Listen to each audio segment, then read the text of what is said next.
Olá, está no ar mais um Nuclearcast, o seu canal sobre o setor nuclear no Brasil.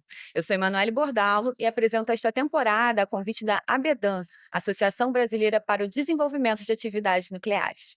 Hoje eu tenho o prazer de receber no nosso estúdio Francisco Sánchez, Vice-Presidente da Westinghouse. Hello, Francisco, how are you? Morning. Thank you very much for your kind invitation. It's our My pleasure. pleasure to be here with you. It's our pleasure. Knowledge management has become a key topic across industry, but in the nuclear sector is very important. Why is preserving knowledge so critical in this field, particularly? A good question. I will start saying that nuclear requires a very high qualified people. So it's very intensive in nuclear knowledge, skills, and proficiency. So we need to develop along the way a lot of new knowledge associated to the industry. This is an industry highly regulated as well. So you need to accomplish through the regulators, which are the knowledge to deploy and to develop your normal work in a nuclear station. And that requires, for instance, in the case of operators, to get a regulator license that span from an initial training program that takes not less than 18 months. And you need to take into consideration that a nuclear project is a project of 1 century. Since you start the design, the commissioning, the construction, operation, and decommissioning as well, it's 1 century. 3 generations of professionals that need to be transferred their knowledge from 1 century.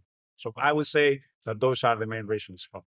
Perfect. And many countries are facing the retirement of highly experienced professionals, like you said, a century of professionals working in the same project. How can organizations ensure that this valuable expertise isn't lost in the transition between generations? Yeah, there is an important part of that knowledge that is the explicit knowledge, the knowledge that are written on procedures or written on the training materials that are very well, I would say, managed in the nuclear industry. We follow what we call the systematic approach to training. That is a methodology that identify for any job, which are the tasks and the knowledge and skill associated to those tasks. This is very well, I would say, organized on databases with training material content, delivery models, etc. So this is very well organized. Explicit knowledge, that is an important piece, is guaranteed here.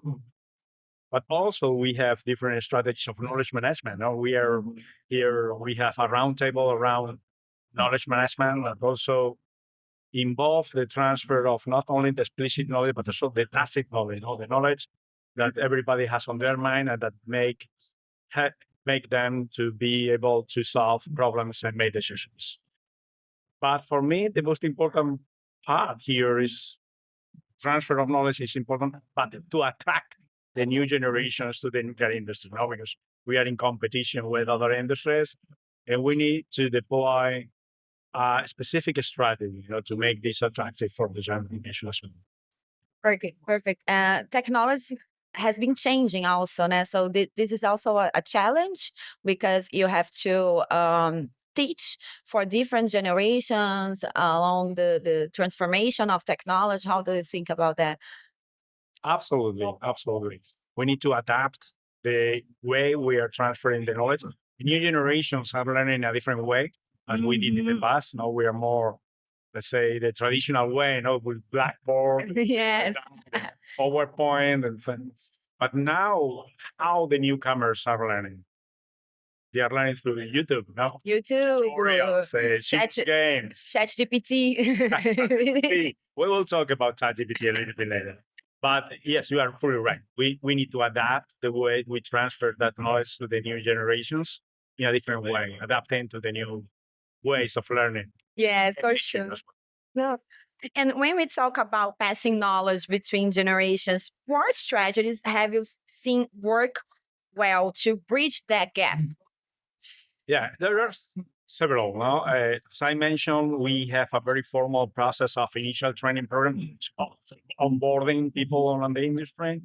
And in those programs, we always include a very important piece that is what we call the on-the-job training.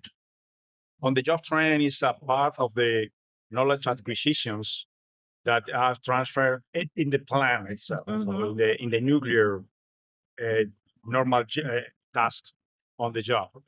That will require the oversight and the shadowing training of the most expert people of the plant. So you are transferring from the most expert guys to the newcomers how are the way to perform the different tasks. This is one thing.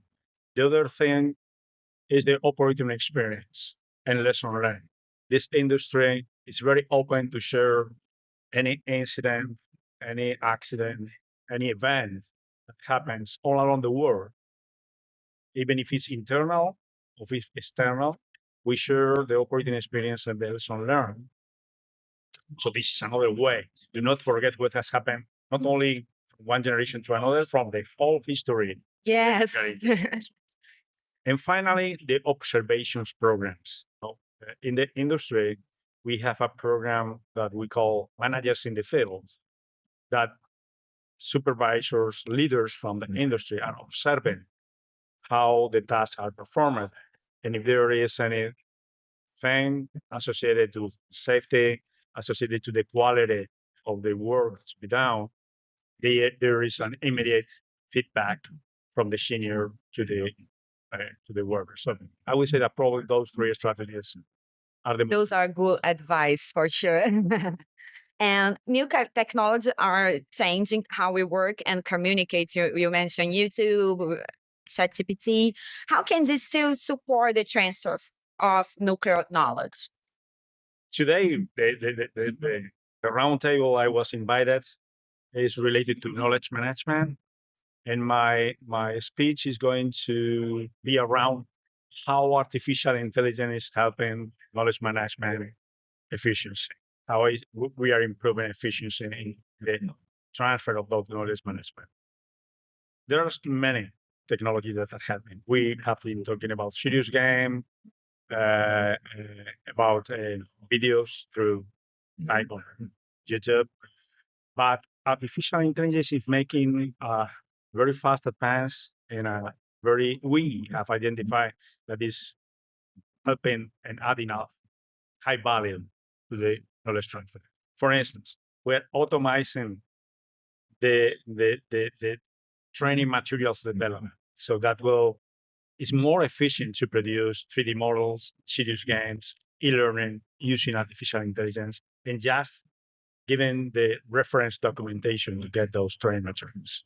The learning analytics that is being asked through the analysis of the data, the broad analysis of the data, we are able to identify trends, and we are able even to identify and predict the results of the training, which are the main gaps we need to solve.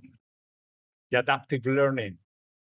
So according to how the people is learning, which are their gaps, which is in the history, their preferences, we are able to, using artificial intelligence, to personalize that learning experience, to give the people exactly what they need at the moment they need.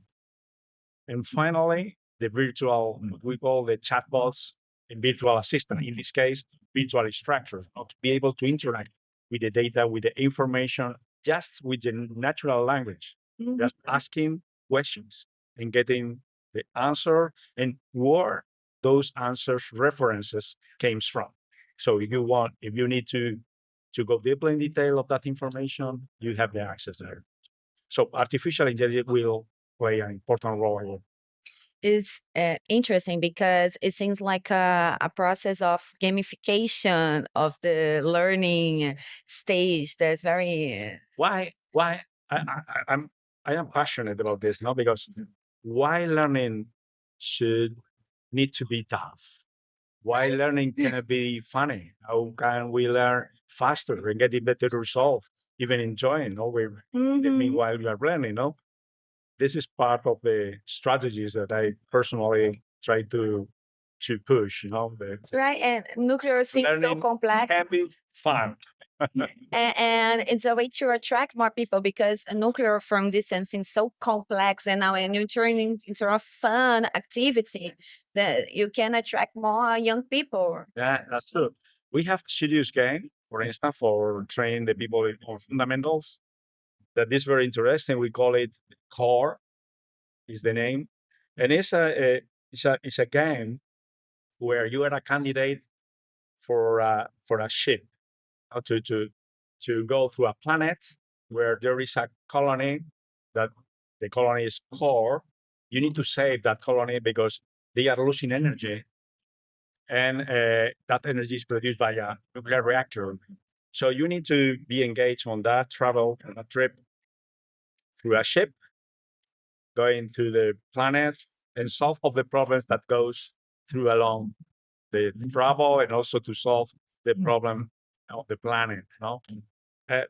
If you see how the look and feel of that serious game is, it's very similar to the serious game that you're buying on the game shops. I wanna play this game.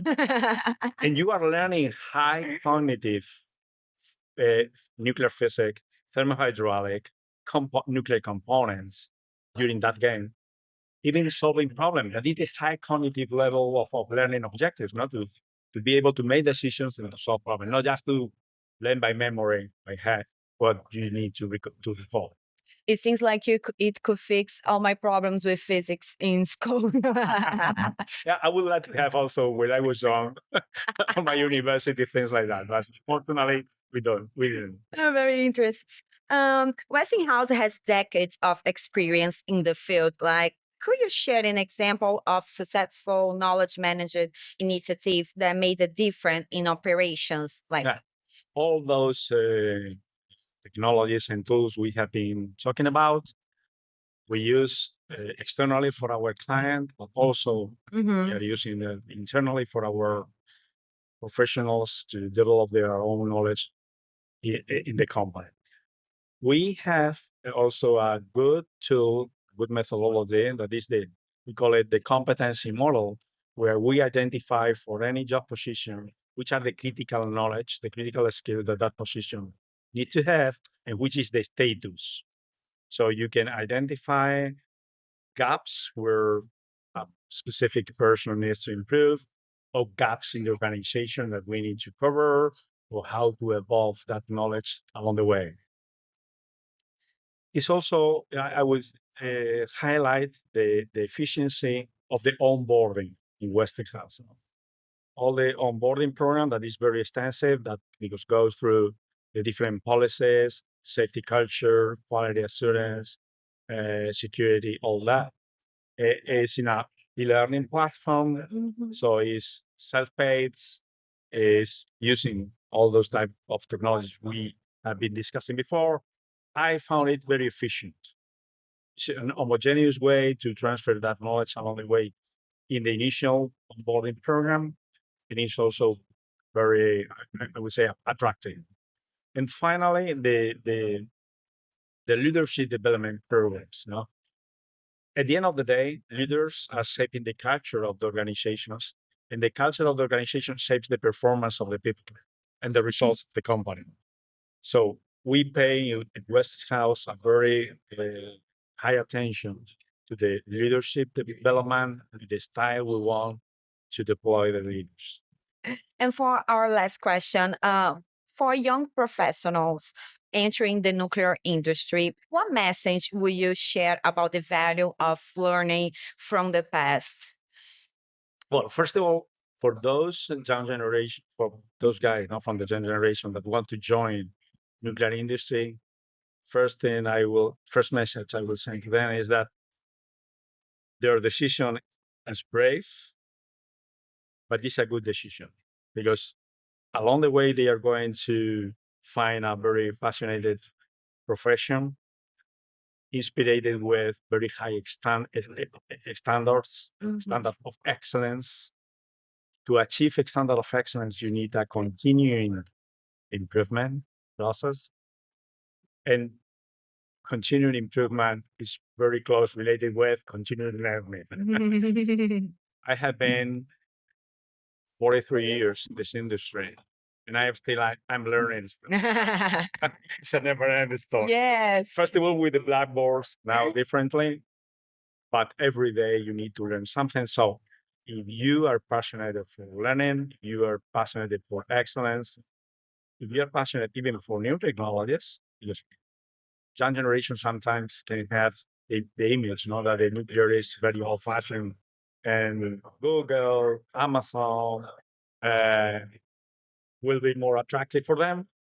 I have to tell them that Amazon, Google, all those high techs are in a common initiative to promote and multiply by 3 the nuclear energy generation to support artificial intelligence development and data centers. So this is what I recommend. If they made the decision to join the industry, be brave and be ready to learn along their professional life. And with that message, I have to thank you for our great interview. It was our pleasure to have you here in our studio. Obrigado também à nossa audiência que acompanhou até aqui e a toda a equipe da Abedan, que está garantindo que tudo dê certo aqui nos bastidores do podcast da NT2E. Obrigada, até o próximo episódio.